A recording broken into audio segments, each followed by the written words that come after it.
back, I'm Kimberly, and this is Floral Art Review. And as you can see, I'm in my casual gear again today because I'm unpacking from a very big competition that I was in last week. And if you saw the last video, you know that I was preparing for it at that stage, but I have been and competed, and I'm back, and now I'm unpacking everything that I brought back with me. Some of the stuff I didn't bring back, I left down there in Melbourne. But what I want to talk about is the design, or the two designs that I did in Melbourne for the Melbourne International Flower and Garden Show in 2026. And this is a very prestigious and massive show. It covers both flowers, floral art, and gardens and garden competitions. So it's indoors and outdoors. The floral art, floral design part of the competition is indoors, and there were quite a number of different competitions, two for students, two for businesses, one that was businesses on their own and one that is combined with floral designers, and they are massive 5-metre spaces for the competition, and there was no way I was going to attempt that in the first time. This is the first time I have competed down there. The top level of the floral design competition sections is the floral design competition. This year the title was Kaleidoscope. If we wanted to be considered to be part of the competition, we had to submit a design and had a telephone interview process that went along with that to ensure that we understood the layout of the competition and that we were prepared to do part of the competition live. So one part of the competition design could be prepared beforehand, so that was called the pre-show installation, and the other part was to be done in a 2-hour time slot whilst the show was open, so people were walking past and, as I found out, conversing with you during that time, not understanding necessarily that you only had a very specific amount of time to finish the design that you were working on. So the theme for the overall show this year was Kaleidoscope, and the task, the brief that we got for this particular section of the competition was that it was to be interpreted not in a literal sense, so that we couldn't have just fragments of colour and things and make it look like a kaleidoscope on one side and something else on the other. We had to do one part of the design that was used the wall, so it had to be connected to the wall in some way, and the other part of the design had to be freestanding. They had to look like they were connected. They were two parts of one design interpretation, and the sizing was very different to what I'm used to, and the staging was very different to what I'm used to. And without sounding like I'm complaining, it really wasn't determined until way too late in the process, up to even 3 or 4 days before I left to go to Melbourne. I still didn't have an answer to what the wall was made of and what the load bearing capacity of the wall was, so that I could determine what sort of mechanics I needed to use for the wall connected part. I chose some mechanics. In the end they didn't work, and I did have a design failure, but I'll talk about that when I talk about the design. But we had a space that had a wall in the middle, but as you can see from the images, the wall didn't extend right to the end of the space, so that you could see if you were walking around that it was two parts of the same design. Although that wasn't as clear as it could have been, I don't think. I think what it needed to have was that the design spacing needed to be spun the other way, so it was placed horizontally to where people were walking, and if it had been placed vertically, I think it would have been more obvious that they were two parts of the one design, because you really couldn't, unless you stood at the side, you couldn't see that there was a connection between the two, because that was one of the other things we had to include, was that the pre-show installation had to indicate that it was connected to the other part of the design. So with that, I will talk about individually the two designs and how I put them together. So the first part, I titled my combination of designs Fragment to Flow. And so the Fragment side was the pre-show installation, and it presented the botanicals as suspended fragments arranged with deliberate structure and restraint. Each unit is treated as a distinct element, varied subtly in scale, orientation and tonal weight to create rhythm without symmetry. Negative space is used intentionally to heighten tension and clarity, allowing each fragment to hold visual significance. Now this is part of the explanation that was left on the design so that people viewing it could understand what the design was about. And so what I've got there is some timber, pieces of timber that I have bolted together in various shapes, as it says, not symmetrical shapes, painted in the colour tones that I decided for this design because I wanted it to have impact. I wanted it to be very different. I didn't want it to look like it was just multicoloured like you might think of a kaleidoscope automatically. I wanted it to be a more thoughtful interpretation. And I knew that that was running a risk, but that's me all over. So what I've got is the larger timber pieces into the fragment areas. Now, when you're looking at that image on the right-hand side, the one that is more dense towards the back of the design, that, until about 30 minutes before the judging, was actually hanging off the top section of the wall. And so it gave the whole thing height. It filled the space much better. This is not a good result for a design because it's way too heavy towards the bottom of the design because I've had to lean that structure up against the wall and have it self-supporting. In that sense, it had it so it clutters the design. If you can imagine those pieces higher up in the design, it would have been a more interesting design and obviously more fragmented. It would focus more on the fragmentation part of it. I've also got interspersed with the larger pieces of timber some pieces of balsa that are made in similar shapes. Some are painted, some are unpainted. And then I've made some very fragmented structures out of bamboo skewers, so that there's two of them sticking into the wall and there's one lower down in the design, and they're all connected with some stretched copper mesh so that it, rather than flowing, it is stretched out in these tight lines to give the indication that it's all connected but not in a structured way.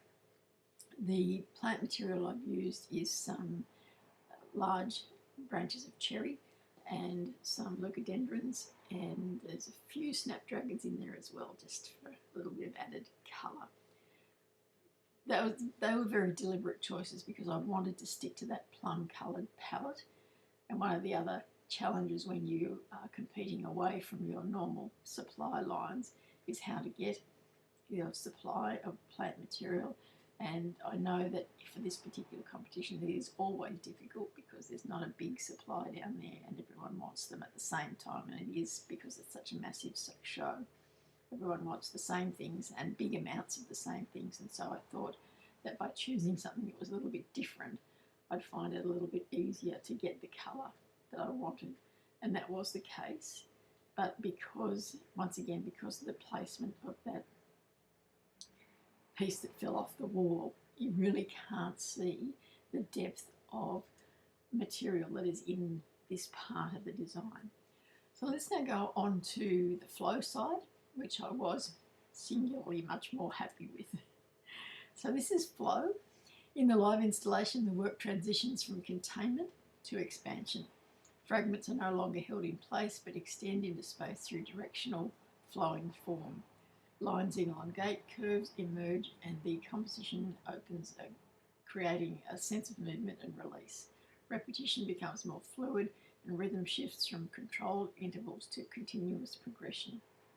So what I've done is what I had hoped to do was at the top of the design, still sort of contained in that angular placements of the cherry and the leucadendrons, but what I've added in is some pineapple lilies, some eucomas, and all of that is placed on a metal stand that is covered with the very humble paper bag screwed up and scrunched down, and some of the jute sliver, which I've talked to you about before, which is the offcuts from the factories that make string.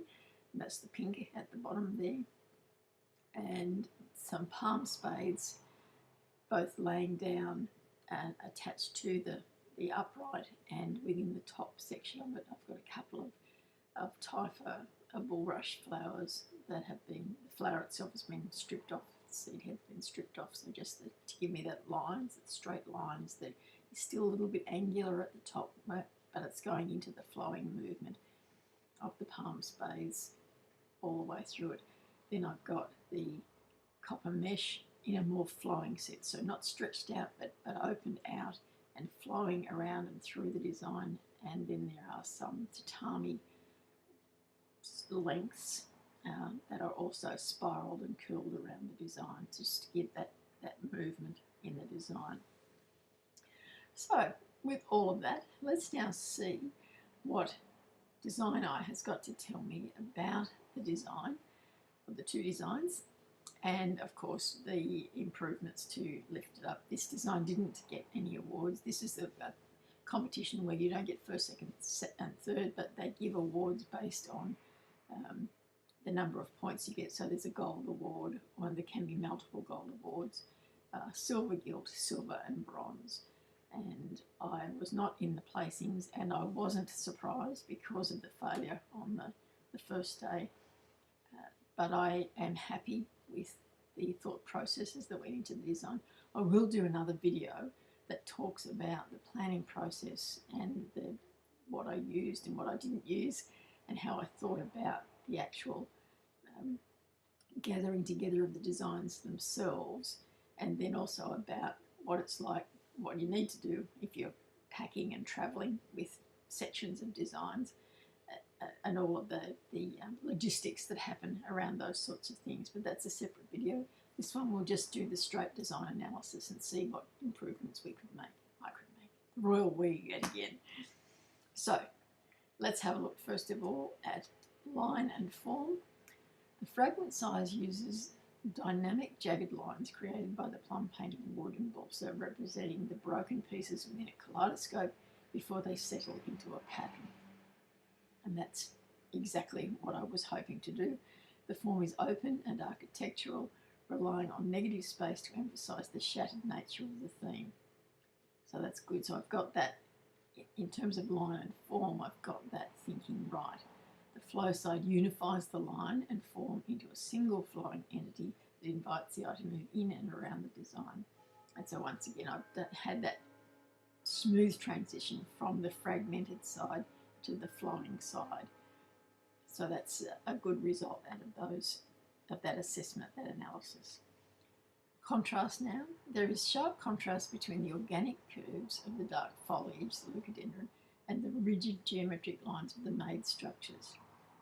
This highlights the fragment concept of nature interrupted by sharp defining edges. And I particularly chose the leucadendron. I could have had some other foliages. The other foliage that I thought about was the purple flax, because that would also give me that elongated, long, hard lines. I wanted that on that side because I wanted to emphasise the line part of the design in the fragment side. The flow design softens the edges by placement of contrasting smooth textures, palm spades with sweeping movement rather than sharp lines. So I've got some lines at the top, but they're not dominant. That what is dominant in there is the movement and the circular flow of the materials through the design. So even though the leucadendrons are on that side, they're not detracting from the design, because they're not upright and placed hard against other lines. They're incorporated within the rounded movement of the other things that are around them. Space and rhythm. Attaching elements directly to the wall at varying heights creates a staccato rhythm. The eye doesn't glide, it jumps from one cluster to the next, mimicking the way light hits different facets of glass. in a kaleidoscope, obviously. Then the eye is drawn smoothly through the flow side with repeated arcs and swirls. So there's very different use of space and rhythm in these two designs. So in the fragment side, the space is very much a part of the design, and there is almost no negative space in the flow side because I wanted that as a very contained single unit as opposed to something that had a bit more space and fragmentation around it. And I like the idea that the analysis is saying that you have to jump from one part to the next in the fragment side, which reinforces that fragment idea, whereas the flow side is all a very natural movement down to the base of the design. Texture and colour. Fragment shows subtle visual contrast with shiny, matte and smooth surfaces. Flow introduces a much richer tactile experience, moving from sharp wood to subtle, manipulated palm sprays and copper-toned mesh. The colour palette remains unified in deep burgundies and earthy ochres, but the visual weight shifts towards the base, providing a grounded exit for the movement. So, and that's within the flow. So what I've got is some unification in terms of the colour and of the textures, but there's still enough contrast in the textures to make the designs interesting. When I look at it now, I'm not convinced that there is enough contrast in either side. I don't think there's enough rough surfaces in the fragment side, and I think that that's probably okay in the flow side, but I think there could be a little bit.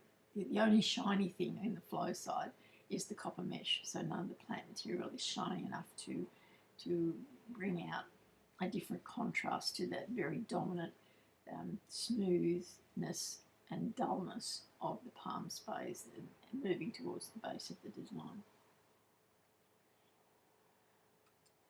Balance and proportion. The flow piece uses an asymmetrical balance. The height is dominated by the vertical foliage, whilst the base is widened by the heavy textured ruffles of paper. This provides the structural stability needed for a freestanding piece while maintaining the verticality established by the wall, on the wall by the fragment piece. So what it's looking at is the height, so the balance and proportion between the two. So they are balanced. I think the fragment side is less balanced, obviously because that bottom part, as I said earlier, is way too visually heavy and dense in its placement. And so there's a little bit of balance lost there, and that, I know, because I know what it looked like when it was up on the wall. When I look at it now, I'm quite disappointed at the way it looks, because it just doesn't look the way I planned it and the way I saw it before it fell off the wall. Never mind, these things happen. So one of the other things that we need to look at in terms of these two designs is the transition between the two, because it's unusual for you to have to do two designs for one judging piece of time, but because we had to for this competition, what I'd like to talk about and what I got the AI design eye to analyse is the transition between the two, because that was an important part of the brief that we were given. So the transition is achieved through the repetition of the copper mesh, which acts as a connective tissue between two halves. The mesh physically bridges the fragments on the wall and spirals down through the flow section, creating a sense of continuity and kinetic energy. And so that's a good thing, that they saw that there was a connection between the two, but they were different in terms of their placement. It wasn't just that I repeated the placement, but there was transition because it was the very tight lines on the fragment side compared to the open and more flowing part on the flow side. So it was reinforcing my interpretation as well as connecting those two designs together. So overall, the kaleidoscope interpretation, unity, the consistent use of the dark monochromatic foliage and the copper mesh ensures that even though the design is split into two distinct physical states, wall versus floor, it remains a single vision.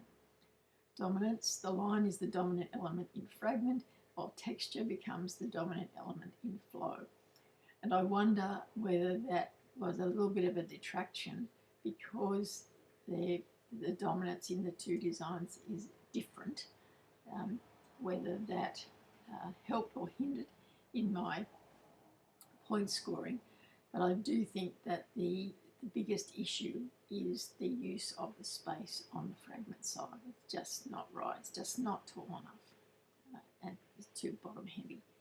Whereas on the other side, on the Flow side, it's a good use of the height and of the space that was allocated, and it blends in and draws your eye through the design and finishes at the base, which is where you would want it to finish, because you're being drawn from one side into the other. Whereas in many designs, single designs, we would look at it and say we want to continue to look, we want to know that we can see in and around the design, we know where it starts and where it finishes, and often that's the same place.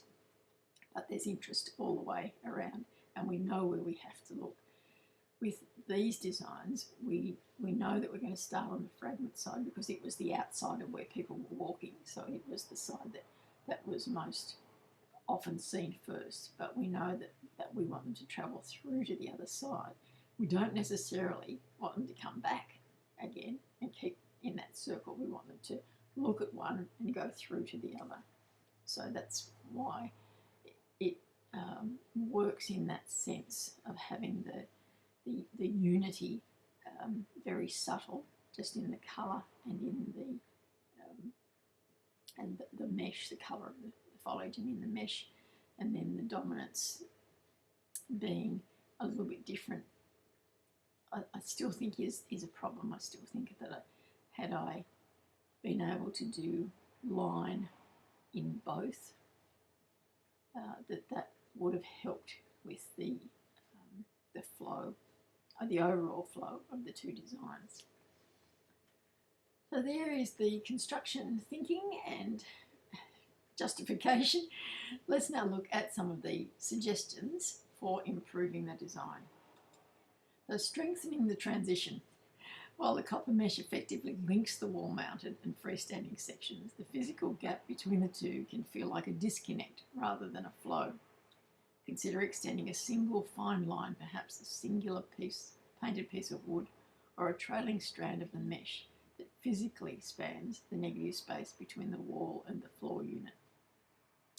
So what it's suggesting there is that I could have had a piece of the mesh attached to the wall at the top behind the main placements at the top of that flow side that came out and into the design, so that it made your eye tell you that this mesh came from that very fractured side into this side, and now look what has happened to it there. So I think that's a very good suggestion. I could also have had a piece of wood that looked like it went through again, or even at the sides, because the sides were indented a little bit. I could have had one of the pieces of wood come through to the other side. Perhaps the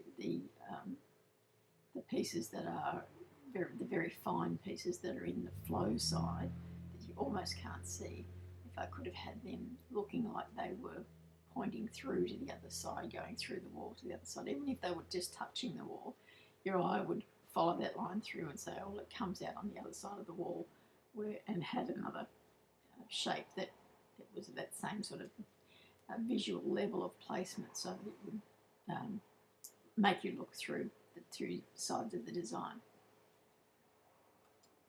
Refining the fragment geometry. In the wall attached section, the bamboo skewers create wonderful shattered energy, but some clusters feel slightly more random than designed. So the suggestion is apply the principle of dominance to the skewers. Instead of equal distribution, group them so one explosion of lines is significantly larger or more complex than the others. I think that's very true. I think I made them all the same size and shape, and I should have had one that was, a big explosion, and perhaps had some coloured pieces in it as well, and breaking it down into the smaller ones, because we go from the very visually heavy timber pieces to the somewhat lighter bamboo balsa pieces. but then there's a big jump between those and the skewers, and so once again it's that visual flow of proportion and scale, and making the things that you put into a design stand out so that they are part of the design. Textural contrast in the flow base. The base of the freestanding unit, the ruffled paper and fabric, has fantastic volume, but its matte texture is very similar to the dried palm inflorescence above it. The suggestion is to introduce a high gloss element or a shimmer at the very base, perhaps small shards of dark glass or polished stones that mimic the mirror of a kaleidoscope. I think that's a very good observation, and it's a very good suggestion, because I think I mentioned as we went through is that the base of the flow side becomes very dull and very dark, because it's got the paper bags, it's got the jute sliver, which is rough but dull, the palm spades. So there's nothing that, only the hints of the mesh that have an idea of something shiny or shimmering, and so that would lighten up that area as well and make it a little bit more dynamic, even if it was the dark coloured glass, as it says. Enhance the colour depth. The plum and copper palette is stunning, but in a large exhibition space, dark colours can sometimes recede and lose their detail. So the suggestion is use a secondary metallic like a pale gold or silver, or a slightly lighter shade of the plum foliage at the innermost heart of the clusters. This creates inner light within a design, mimicking the way light filters through the beads of a kaleidoscope, making the internal architecture of the design pop. Now, this is something that I really should have thought about. It is very dark, and I knew that as I said earlier, I wanted that colour to be different to all of the others, but it's all at the same sort of tone, and I need to highlight it in some way. So you can see it not so well in these images, but the pineapple lilies, the eucomis that I use, were purple, but they had a creamier centre to the flowers, and so they did give it some light in the areas where I used it. And as the days progressed, so it's on show for 5 days, and in the initial, on the fragment side, in the initial placements, I had some snapdragons which didn't last all that long, and so I put some of the pineapple lilies on that side as well, and that did make a difference. So I had already seen that using something that was a little bit lighter, still in the colour palette, but a little bit lighter, did make a dynamic difference to the way it was being seen overall. So there we have our analysis and our suggestions for these designs that I completed most recently. Understanding the why behind a design is what separates a good arrangement from a best-in-show masterpiece.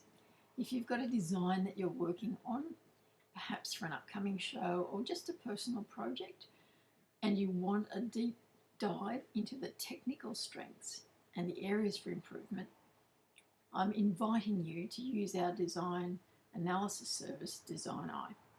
All you need to do is go to the website, upload a high-res image of your work, and you'll receive a structured critique based on the core principles and elements of design, as we have discussed in all of these videos. It's like having a judge's eye with you. So I encourage you to head on over to the website and get your first analysis done and see how much it helps you on your floral art journey. For now, I'm Kim Bailey, and this is Floral Art Review.